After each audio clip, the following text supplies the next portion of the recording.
Honestly, I think we're on the cusp right now of another strategic surprise. And when I see how Ukraine deployed, for example, those trucks with the drones in the trucks, and all they did was park proximity to the airfields, and then boom, they popped out. You're telling me the cartels couldn't facilitate that kind of delivery of a vehicle across the southern border? Absolutely could. Absolutely could.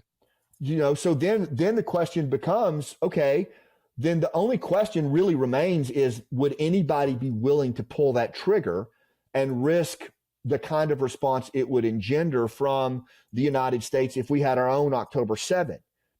And when I see how Ukraine deployed, for example, those trucks with the drones in the trucks, and all they did was park proximity to the airfields, and then boom, they popped out. You're telling me the cartels couldn't facilitate that kind of delivery of a vehicle across the southern border? Absolutely could. Absolutely could.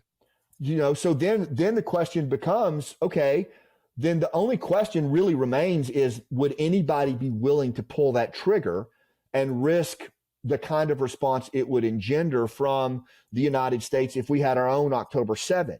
Because we would bring Scunyon. But all I'm saying is, there's enough groups out there right now that would absolutely be willing to risk that, and frankly would welcome it. And ISIS is certainly one of them. The southern border doesn't just separate the United States and Mexico. It also splits political alliances, ideologies, and sometimes even families. And decisions about immigration, addressing cartel violence, and the border often dictates who will hold the most powerful positions in the world.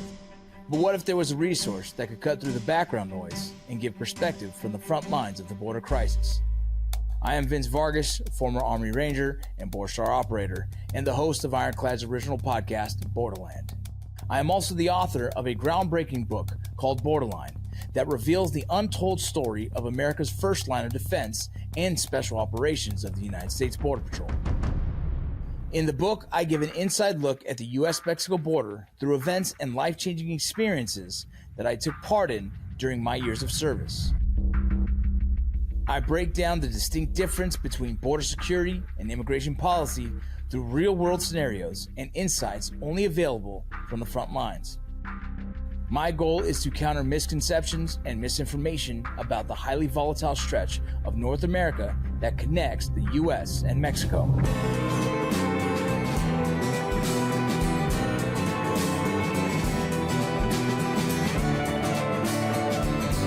So head over to wherever you buy books and pick up a copy today. In this time right now, it just seems like things are just so crazy and unstable, and just the immigration conversation creates so much division, and you have so many people that are that live in America that are questioning American beliefs, right? More and more, and from the massive amount of influx of illegal immigration, but also the cultural kind of blending of confusion, whether you assimilate too much or not so much. And I'm American, this country was on stolen land. Like this whole conversation that's so complex and people argue, that creates this division. You have Americans that don't necessarily see eye to eye on the Constitution or the patriotism of a country. So then it makes our country a little bit weaker in whether we'll stand together in certain different conflicts, and which makes me concerned. I'm actually more concerned about that than I am any kind of external threat. And here's why. Bad actors who have game know that if you want to destroy a country from the inside, right, all you have to do is divide its population, right? That's for example, special operations right now looking at Iran. They're not looking at Iran as a homogeneous society, right? They're looking at Iran as a country that has connections with Azerbaijan, as a country that has connections with the former deposed Shah, as a country that has connections with Sunni Arabs, and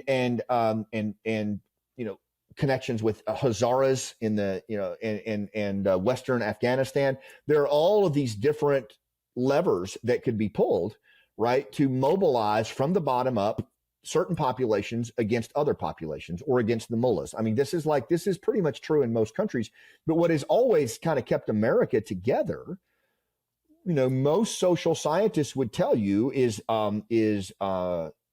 we have trust in our neighbors, we have trust in our institutions, and we have myths and stories that bind us. How are we doing on those these days? Not very good. No. And so what it's created is what General Mattis referred to as tribalism here in the country. I call it shadow tribalism, because we are behaving in a tribal way, like what we saw in rural Afghanistan, but we think we're sophisticated and we think we're beyond it, right? But the reality is these dopamine dispensers that we walk around with, and frankly, the divisionist leaders in politics, both sides of the aisle, they are fomenting division of in-groups and out-groups in order to advance their narrow agenda instead of a stronger, broader nation. And this is the part probably to me that's the most terrifying, because if I was an SF guy, looking at America as the work that I had in front of me, I'd be giddy right now. I'd be giddy, because the reality is we are so factioned and we have so many ins and out groups. It's a picnic, honestly. Yeah, I consider myself kind of an expert in communication and watching how, my background with psychology, my background with PSYOP, I've watched the media, the narratives, these things being used to really create more division, the lack of education on some people's parts who just don't really understand, and then they still fight something they don't understand, right? And that's become really interesting to watch.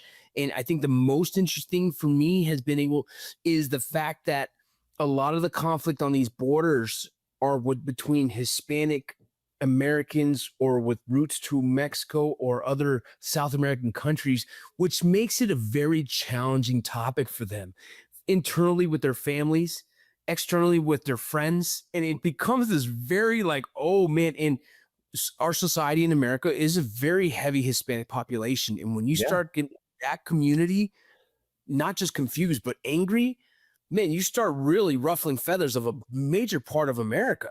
You do. You really do. And the reality is it is a complex conversation. And the thing is, what defines our country, Vince, in my assessment, is that we're a country that has mostly operated on civil discourse and respect, at least enough to advance our ideals and how we navigate the world. But that civil discourse has given way to a trance state. Most Americans today are operating in a trance of fear and anger. They're in a sympathetic state, fight, flight, or freeze all the time. And they're agitated. Their emotional arousal is such, like, for example, you just cited a lot of the Hispanic narratives that are out there.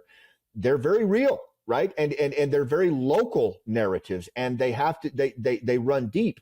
And I think the challenge to today's leaders, when I look at national, state, and local politicians, the thing I say to them is, look, I would be a lot more concerned about how we treat each other with these issues than the issues themselves, because what's going to be exploited in the 5-meter target with bayonets is not the issues. It's how we treat each other when we're discussing or when we're dealing with the issues. That's the gap I'm going to shoot. That's the gap the bad guys are going to shoot, is how we are treating each other in the face of these issues. That creates the opportunity. And these leaders who are literally practicing what I call divisionism, the conscious act of dividing us into in-groups and out-groups to advance a narrow agenda, they're at the heart of it.